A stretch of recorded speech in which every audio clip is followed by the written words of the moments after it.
So I gave you guys my thoughts on the top units that came out on the NA version of the game for 2023, but let's talk about something a little bit more spicy. Yes, the top 5 units that came out on the JP version of FGO for the year of 2023. And unlike the last video, I was actually able to shave this down to a top 5 because this year didn't really have any blatantly OP units. And what I mean by that is we didn't get any insane supports like we did on the NA version of the game. We didn't get an Oberon, a Castoria, or a Koyenskaya. We didn't even get like a Scotty. No one even along those lines. And usually the supports are the definitive best units in the game because they enable all kinds of craziness, but we didn't get any of those, so it made it very interesting. We got a lot of very strong AoE units put into the game, a lot of strong single targets, and even some weirder units like, say, Summer Chloe that enable you to do different setups. It was a very fun year to play FGO, at least on the JP portion, despite all the hiccups we had at the very beginning of the year. Now,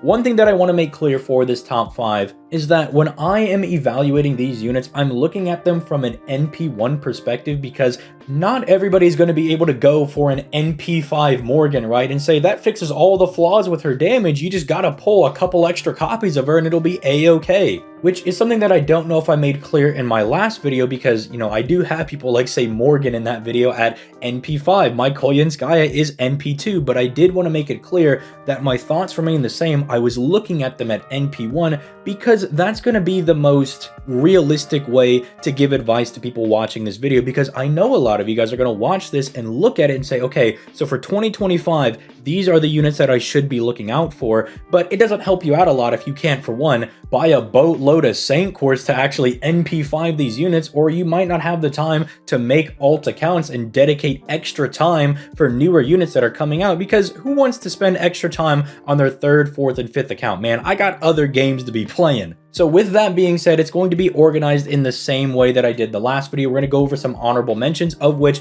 there are more on here than there were for the NA one, because there were just so many strong and interesting units that came out this year that shaving it down to a top 5 was very, very grueling. But then after we do the honorable mentions, we'll move into the top 5. So with all that being said, make sure you leave a like on the video, subscribe to the channel, and if you want to see me go live covering the New Year's content for JP, which is going to be in a couple of hours after this video goes live, that should be either on my Twitch or on this YouTube channel. I'm being really schizo about it right now. I can't really decide where I want to stream it, but it'll be on one of them. Twitch is in the description, or you'll see me go live in, say, an hour or 2 on YouTube. But with all that being said, let's move into our honorable mentions.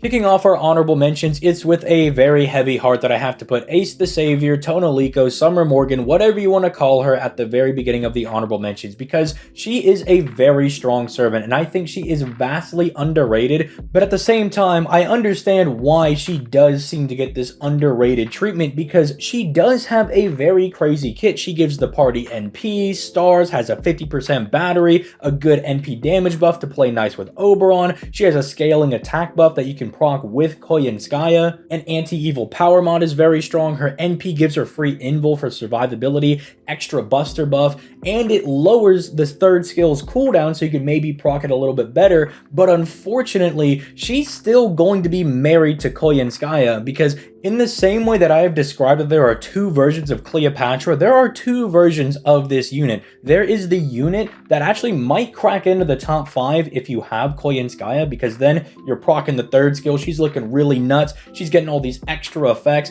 But then if you do not have Koyenskaya, she's just a solid unit in your box that maybe you'll bring to weird CQ content. Maybe you'll bring her to an advanced quest or one of the weird Bleached Earth missions. But really, there is a dramatic difference in her performance from being able to get that 3rd skill pretty much on demand with Koyenskaya and her NP overcharge skill, and not having Koyenskaya and kind of having to actually wait around for it. And then even when you do use it, it goes on an extended cooldown, and at that point you're really relegated to just using her in weird content. You can still use her as a farmer, but even then we got way better buster AoEs this year. In fact, one of the other ones is on this honorable mentions list. That's Tiamat. Tiamat is an insane buster AoE unit, and the only thing that I think she's being held back by is her class. If she got the same treatment as Draco, she was put into a beast class and hypothetically got the same, super effective rating against the 7 classes, she would probably be arguably number 1, number 2 on the top 5 portion of the list. It is an absolute game changer, but being an alter ego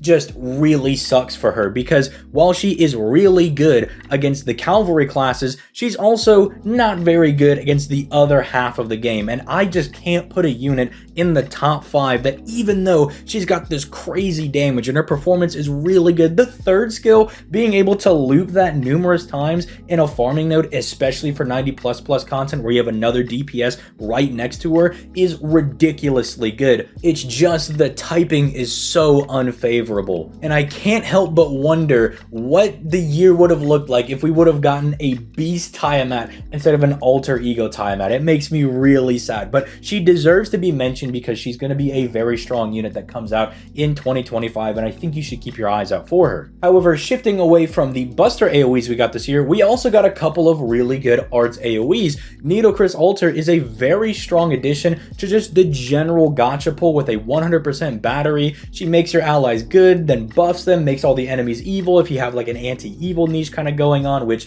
she doesn't for some reason. She's anti-man, but that's still really good. That's the Morgan power mod, and that's pretty useful against a good chunk of servants and against a lot of enemies you're going to be fighting in story and free quest. But the issue is that she's a little too standard. She's not really doing anything that crazy. The 100% battery is very, very useful, but she's not exactly hitting the same highs as even Summer Ibuki, who came out about 6 months before her, and we did get some other very strong arts AoE units this year, including another person who just barely made it onto the honorable mentions. If there was a 6th slot on the top 5, he probably would have made it up there. I'm talking about Tetskalipoka, because this dude has a lot of very strong stuff going on, but you gotta believe that if he did not make it in the top 5, then Nitocris Alter definitely wasn't going to make it up there. This guy's got anti-divine, anti-super large, then he's rocking a guts that powers up his first skill because for some reason he buffs everybody that has a gut, so he gets even more power. He gives himself a 50% battery, all allies 30%,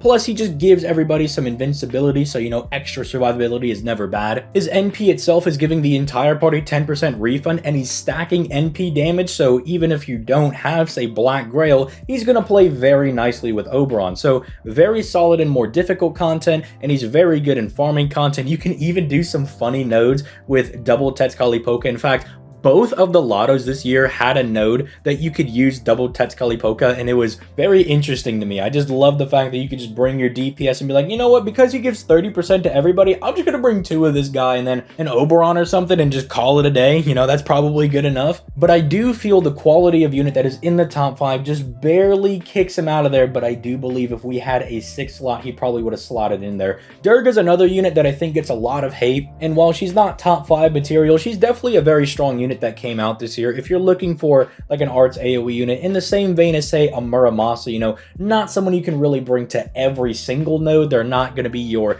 Ibuki, your Melusine, your Space Ishtar, no one along those lines, but someone that you can get a really good bit of usage out of. I do think she deserves to kind of be shouted out at the honorable mention portion over here. There's also quite a few 4 stars that came out this year that I thought were really good, namely the summer 4 stars. Chloe, while maybe not being the most optimal in terms of setups, it's very funny that you can make people like Arash farm, and I think just because of what Chloe allows us to do now, she deserves a little bit of a special shout out. So does Bargist as well, being an AoE arts that can also be your AoE single target, and I was very impressed with her just solid performance overall when I tested her out this summer. The same thing goes for Summer Sith. I mean, she's kind of just like maybe a more updated version of the Saber Bargist, where in the same way that aside from getting NP nuked, she's probably not gonna get beaten when soloing content. And having another really good solo servant that's not, say, King Protea or Bargist, the normal Saber one, I think it's just kind of nice. She's a pretender, so there might be some niche cases where you want to use her over some of the other solo servants, and I just think that's great. But aside from that, if you did not see any of your other servants that came out this year and you're wondering, hey, why are they not getting a shout out? Well, unfortunately, there was a lot of very solid ones that came out this year, but I can't mention every Takasugi or every Pope Joanna that comes out this year because we'd be here all night. So let's just start getting into the good stuff and start making our way into the top 5. To the surprise of nobody, Draco is making it into the top 5, but what might surprise people is that she's at the number 5 position. She's a little lower than some people might expect her to be, and if you really wanted to, I think you could swap 4 and 5 around. I just prefer number 4 a little bit more to Draco at number 5, and I don't think they have as many, I don't want to say glaring flaws, but things that just kind of irk me about the unit. Let's start off with some positives though about Draco. For one, her first skill is very strong, giving her 10% NP, solid damage cut, and some pretty nice crit damage for 6 turns on a 7-turn cooldown, effectively always being up for the entire fight, whether you're bringing her to farming content, which I have used her for, you know, despite not having a battery, you can use her in some 90 plus content, but do be warned, you might want to get a higher NP Draco if you're wanting to use her in 90 plus, especially if you're not fighting a servant enemy, because that is pretty much where all of Draco's power is going to be. But again, let's stay with some of the positive stuff. Her second skill is giving her a very powerful 40% attack buff and is effectively going to turn on her third skill, which does give her a lot of very powerful effects. You know, she's anti-Roman, which we can now turn on because of the Romulus command code that we got. She's also super effective against dragons, which are a fairly common enemy that you'll run into. And then she gets extra NP, leading her to get 30% NP every single turn when you combine it with her first skill. And she also gets Pierce defense, which is good, but we would have liked that to be Pierce invincibility or maybe sure hit, as dodge and invul are going to be a lot more common than the enemy just stacking a lot of defensive buffs, but it's still nice when you are able to use it. But unfortunately, let's move into the cons. The best thing about Draco, her typing, and the fact that her NP overcharges her super effective traits, so every servant that she's good against, she has a power mod against as well. That's very, very strong, and she'll look good when she's fighting those guys, but unfortunately, that's also one of the bad things about her, is that when you are not fighting a 7 servant class enemy, she is going to look very, very unimpressive. And that doesn't just mean, oh, I'm fighting like a foreigner class servant. It even means that you're going up against a Bicorn or something in a 90 plus node, because that is still a Lancer. She is super effective against them, but it's not a servant class enemy, so she's not getting that power mod. So you will see a massive drop off in her performance when she is not getting that power mod on her NP, which is why it hurts so bad that her NP does not have any effects. It is pretty much dedicated to making her beast typing even better, but it only works on servants, and because there's no bonus effects, there's not a star bomb, it's not maybe refunding the party's NP or her own NP, she doesn't have anything like that. It kind of leaves the NP really reliant on the fact that you are bringing Draco to content that she is very good in. And in a very similar vein to Tiamat, I do think that does hurt her a bit, because it makes her really good against like 60% of the game, but that other 40, maybe even 50% if you're taking normal enemies that aren't 7 servant class enemies, right? If you're not bringing them against that, it might actually be like 50-50. It might be half the game that she's not very good into. And that would be fine, but then you also look at, say, her second skill, it's not really a real skill, because that skill, even though it is giving you the big 40% attack buff, it really just exists to turn on the third skill, because the third skill, if it does not have the second skill, is not real either. But thankfully, it gives you a lot of her stronger effects, you know, the Pierce defense, the power mods, the extra NP. And it just leaves Draco feeling like this servant that is missing something, almost as if they left her NP so blank to prime her for a buff maybe next anniversary, or maybe it's going to be this New Year's, who knows. But this was even something that I went through when she first came out. When we saw her details initially, I thought she was crazy, like one of the best servants in the game, and clearly she is. She's in the top 5. But as that went on, I did an evaluation after I used her a lot, and this is especially something you'll find at NP1, you can struggle a little bit with her damage, and that's kind of her whole thing. You can use her in farming setups. In fact, I used her for one of mine on the current JP Lotto, and she was able to perform rather well, but still not having her own battery makes it a little bit awkward in some of these 90 plus nodes where maybe just that even 20% extra NP might be useful, because 30% every turn is nice, but you are going to have to spend both of your Castorias on her and not any of your other servants to get her to 100%, and then hope that her 30% is enough to take out the next person, which generally I found can be the case, especially because she is an arts unit. If you're using her in arts comps, you might be able to get in a cheeky arts chain if you're relying on your command card luck. But I don't want anybody to think that I'm saying she's bad. It's just a lot of these flaws that I've noticed in Draco aren't really apparent in who's going to be in the number 4 slot, and I find that as I've been using Draco for the past about half year, she is very good, but is very, very reliant on her beast class typing, and I just have a little bit of a thought experiment. If she wasn't a beast class, would she even be in the top 5? I don't think so. So a lot of that power is in that class typing, but when that is not really getting to be used, you notice a completely different servant. And to be higher up on this top 5, you gotta be good in not just half of the content in the game, you gotta be good in like 60, 70, 80% of the content. You gotta be one of those A1 servants, and I think number 4 has that in spades. And that servant is none other than Kenshin. And I did say you could argue that she and Draco could swap positions. I've just found in my usage of both of these servants that I do prefer Kenshin a little bit more than Draco, because with Kenshin, I'm not finding myself worrying about, is there going to be, you know, a specific guy in this node that I'm not going to be able to fight? Kenshin just doesn't care. She just rolls up and just blows people up. And she just has what I would probably call one of the most generically good kits in the entire game. She's just giving herself a bunch of very, very strong effects. Like, just listen to this. She's giving herself double dodge. So for one, she's already going to have some kind of survivability when moving into CQ content. She's giving herself a 50% battery with 30% NP gain, which is really nuts. You can get some insane refund off of this. She gives herself a solid crit niche with 15-star refund every single turn, which is something that your double Castoria doesn't provide. So even if you don't have Lady Avalon, she'll still be doing good with the crits. She has the anti-man power mod, which again, if you use Morgan, you know that's a pretty good power mod.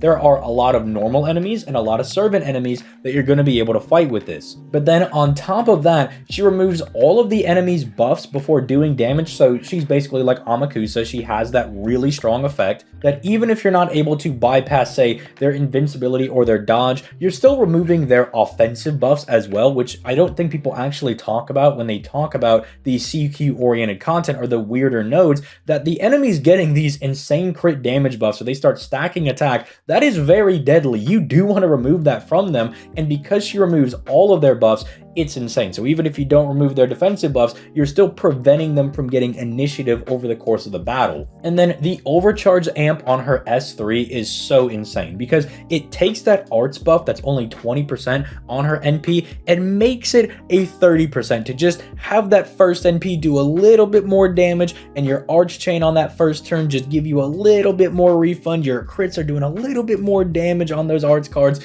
It's just nice. And the reason I prefer her to Draco is that as a unit, she feels complete. There's nothing when I look at Kenshin that I feel like she's missing. She has decent survivability, has a very strong battery, takes care of her NP gain, even gives herself a crit niche, which I didn't think she had to do. You know, she's an art servant. She's supposed to spam NP. Then they gave her the little Estrella thing, not obviously as insane as Estrella bombing stars and all that crazy stuff, but they gave her a mini Estrella type thing with the crit and the refund. They gave her a strong power mod that's very useful in both farming content and in CQ oriented content. They gave her a very powerful effect of removing enemy buffs. There's not really anything that I'm seeing in her kit that I think is lacking or misplaced, whereas when I look at someone like Draco, I see that she is very hard carried by her beast class, and when you're not getting to take advantage of that with her NP, you see a different type of servant. But with Kenshin, I am getting the same exact performance every single time, and whether I need her to obliterate a boss or I need her to do some obliterating and farming content, she's got my back in both of those. So I just prefer Kenshin a bit more than Draco, but if you wanted to swap those around, I'm totally fine with that. If you have a preference for Draco, and let's say that you went for NP 3 or 4, then maybe you don't notice the issues that I have with Draco. But again, I like to compare these units at NP 1, and I find that at NP 1, I do like Kenshin a little bit more. And if I'm telling people that no bias for the character, you know, if you have to look at them as a unit, I would probably tell you to go for Kenshin over going for Draco, but I would probably still tell you to summon for Draco because she's also pretty good. But unfortunately, while we can have a dialogue about Draco and Kenshin, who's taking 4th place, who's taking 5th place, the 3rd place is pretty well gate kept by another single target arts unit. And that servant is obviously going to be Summer Castoria or Berserker Castoria, whatever you want to call her. Basically, take all the praise and all the good things I had to say about Kenshin basically being a perfect unit and make it better somehow. Because while Kenshin is a ruler, and that is very nice, it makes her very tanky in CQ-oriented content, Summer Castoria is a Berserker, which you would think would make her more frail, but nope, she's got the survivability to back up her weaker class, so she gets all the benefits of being a Berserker, all the extra damage, and none of the downsides, because she has invincibility, and if that's not enough, she gives herself a hit of solemn defense on her NP. She's not even a support anymore, but she's still giving herself solemn defense. She has the same 50% battery, but then she also just has the same Castoria skill too, you know, giving anybody 20% battery and some NP gain, but I guess they took a hint from Lady Avalon. They're like, you know what, the summer version has to power creep the original skill just a little bit, so they threw double overcharge on it as well. So the two power mods that she has on the overcharge of her NP, the chaotic and the divinity power mods, those are going to get a nice little buff. She also has really solid good crit damage and provides stars for herself, so as an arts unit, she can just make her own stars, and if you're not getting enough, slap a 20-30 on your Castoria over there or bring Lady Avalon as a friend, and you'll have enough stars for her to go absolutely hamtaro on the enemy. The only thing that I think is kind of an L for Summer Castoria is that 150% power mod against Threat Against Humanity, which is not a bad power mod, it's just bad that it's her 150% power mod, because the normal Castoria already gives you that power mod, and we really would have preferred if this was, say, an Earth attribute power mod, a man attribute power mod, but then this servant might have been a little too good, because then functionally with Castoria, she would have 4 power mods, so I could understand why they didn't make it chaotic or divinity as the 150%. They made it Threat Against Humanity. They're like, let's relax a little bit on this one, let's not make her a little too insane, but she's pretty much good in all content. If you want to bring her as your DPS against some bosses, she's really good against that. If you want to bring her as a single target looper in, say, some 90 plus or plus plus content, she'll be able to get that done, especially because she does have 3 power mods, and if she can find any enemies that have those, she's going to annihilate them. But again, there are a couple of issues that if you are using her at NP1, you might struggle a little bit in 90 plus plus content, but I can definitely put her above someone like Kenshin and Draco, because even in 90 plus content, if you're relegated to doing that with your NP1 servants and you don't have power mods in 90 plus plus, she'll still be able to get the job done better than they can, because she will just be good into everything as a Berserker. She'll just be very, very strong. And, you know, Kenshin's going to have a very hard time keeping up with that unless she's finding the man attribute power mod. But again, you have Castoria being a Berserker and having 3 power mods to help her keep up with Kenshin with her man attribute bonus. And then Draco's kind of getting left in the dust because she can't fight every enemy because they have to be servant 7 class enemies. So that's kind of why I have them ordered in 3, 4, 5, because I think it's just a very obvious progression of power between these single target arts units. And I find it really funny that Draco came out first, then Castoria came out second, and then Kenshin came out at the very end, and somehow Castoria still ended up on top. But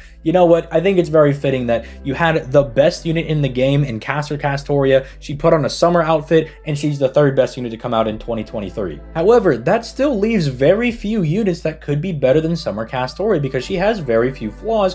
What units could possibly beat her out? Well, let's move on to our number 2 spot. Flying into second place with the silver medal is going to be Summer Melusine, and yeah, she's literally beating out Summer Castoria, not just because she's an AoE arts unit, but let's face it, the game of FGO clearly favors AoE-oriented content than it does single target content. I don't really think it's a coincidence that a lot of the comments when a single target unit comes out is, man, this is really nice, I just wish I had more places to use them than just the 90 plus nodes in an event, and maybe the occasional challenge quest that your AoE units might actually perform better in. But don't let me fool you, it's not just because she's an AoE arts unit, although that is part of the reason that you're just going to use her more often than you're going to use Summer Castoria, because face it, AoE content, that's clearly being prioritized. But you just look at her kit, she's got an 80% battery, so they knew what they were doing with this one. They knew that some of these 90 plus nodes can be a little wonky, you know, they throw you 3 enemies, they throw you 1, and then they throw you like 2 guys at the very end. They know your arts units aren't going to refund as much on that singular enemy, but 80% is generally that sweet spot. When you're looping against one person,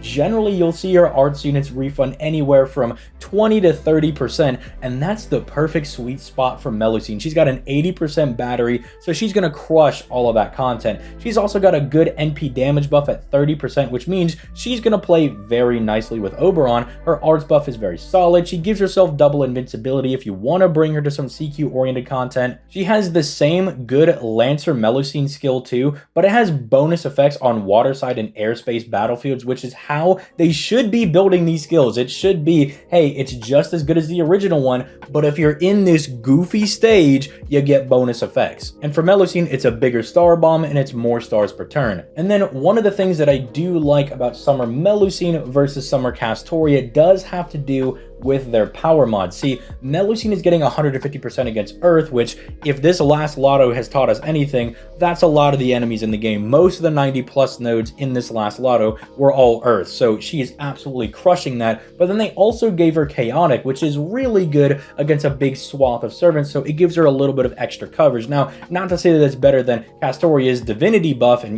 Castoria also has her own Chaotic power mod, and Melusine's is smaller at 30% versus Castoria's 50%, which she can overcharge. I do think one of the bigger L's is that Summer Castoria really goes hard into that threat against humanity buff that Summer Melusine is just gonna get for free from Castoria. And so when I look at their big power mods, the persons they're gonna be really strong against, being better against Earth just kind of takes a big fat dookie against being better against threat against humanity, especially when you're already getting that for free in all of your standard arts comps. And then if you do want to bring her to more difficult content, she's going to be stacking her attack and her crit damage on her NP, so even if you feel that her initial crit buff is not very good, she is going to be stacking that on her NP over here, and she's going to be doing some really nice crits, and then if you're using her in farming, stacking that attack will let her do more and more damage as the farming node goes on. So Summer Melusine I just kind of see as the AoE version of Castoria, with certain advantages that I tend to favor over what Castoria's got. And sure, you could say, well, Castoria's got better survivability. She has the solemn defense on her NP. Hey, numbnuts, what does Castoria give to every single art servant? Solemn defense? Yeah, she's not special. I'm sorry. If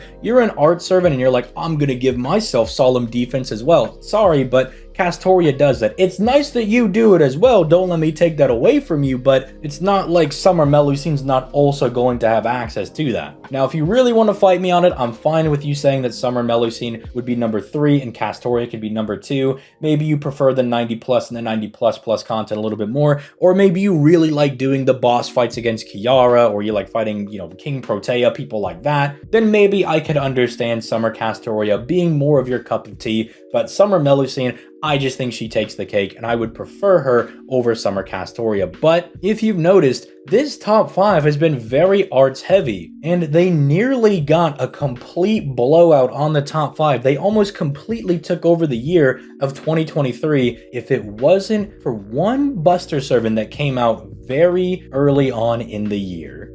And the gold medal goes to the Koyan Dart Killer herself, the Buster AoE that came out with Lost Belt 7, Kuulcon. We all knew she was insanely busted when she came out, but I guess we didn't know how good because she's taking my number 1 spot for the unit that came out on JP for the year of 2023. Because man, what does this unit not do? You guys have already heard me rant and rave a couple of times in videos about how some of the damage charts for FGO will try to fraud Kuulcon by not giving her full damage, because they'll say, oh, you need 20 crit stars to get her huge attack buff and her huge NP damage buff. Hey, numbnuts, Koyenskaya, the person you're probably using Kuulcon with, gives her 20 stars on her second skill. Not with both of them, just the one of them if you just need to save the other skill for some reason. So that is always on. Her insane damage is always live. She gives herself a 50% battery. She gives herself double dodge and an invincibility that becomes solemn defense. You heard me kind of rag on Castoria a little bit for trying to be special,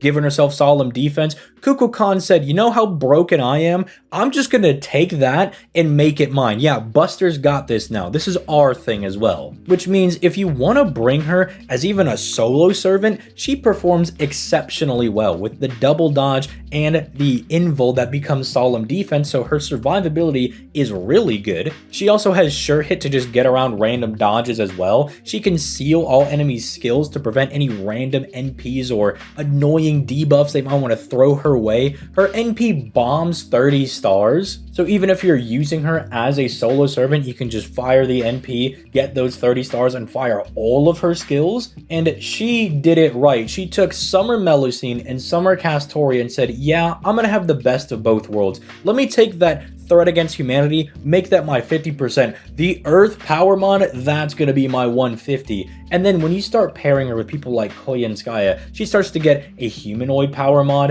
and then also a man attribute power mod. And so Kuulcon is effectively rocking 4 different power mods if you're using her in a normal Buster setup. And because she has a really good starting NP damage buff, she's gonna play very nice with Oberon. This servant just does it all. If you want to use her as a farmer, she will crush everything. She does exceptionally well. I don't even have Koyenskaya, and I've been able to bring her to do some farming on my own over on JP. But something I do have experience in is using her as a solo unit or using her as a boss killer, where she performs amazingly. You know, you just bring your friends Koyenskaya, get those skills off immediately, and start crushing them. And then even if you don't have a Koyenskaya friend because you're trying to do a solo, the microsecond you pop that NP, she is getting all of her skills, and she has like 90 different effects that are all really good. And it was just a funny realization that I had when I was kind of forming my top 5, and I realized that 4 of the top 5 were all arts units, and I was like, oh my goodness, this is going to be the year of arts. And then I saw that I had Kuulcon at 1, and it was so fitting that the final Lost Belt King was like the savior of Buster and was like, not on my watch, I'm gonna save everybody here. But if you disagree, by all means, leave your thoughts in the comments down below. You know, Kuulcon is my number 1. I think she's absolutely nuts to butts broken, and now that the year is over, we can definitely confirm that she's a number 1, especially if you're just going for one copy, because my Kuulcon is NP1 and she has just done phenomenal. She's crazy good. I have loved using her. But if you're one of those guys that's planning on saving for NP2 or 3, oh my goodness, the game is not ready for the power you're gonna throw their way. Well, that's enough of me, you know, giving Kuulcon the suck 9000. You know, I'm pretty sure I don't have to do that. I think we all agree that she's really nuts. But leave your thoughts in the comments down below. I'd love to see your top 5. Maybe we'll have some weirdo who thinks that Ace the Savior is maybe number 1, and that might just be my alt account or something. If you see a Morgan Lover 225 in the comment section down below, that's definitely not me. But as always, leave a like on the video, subscribe to the channel for that daily FGO content, and if you made it around this long, don't forget, in about an hour or two, as long as I wake up with my alarm, I'm gonna be streaming on either YouTube or Twitch for the New Year's announcement for FGO, so we'll probably get, you know, the double upload today, so that'll be really hype. So make sure you come out for those, but I will catch you guys in that stream, and even if I don't, I'll catch you in the next video. Peace, late guys.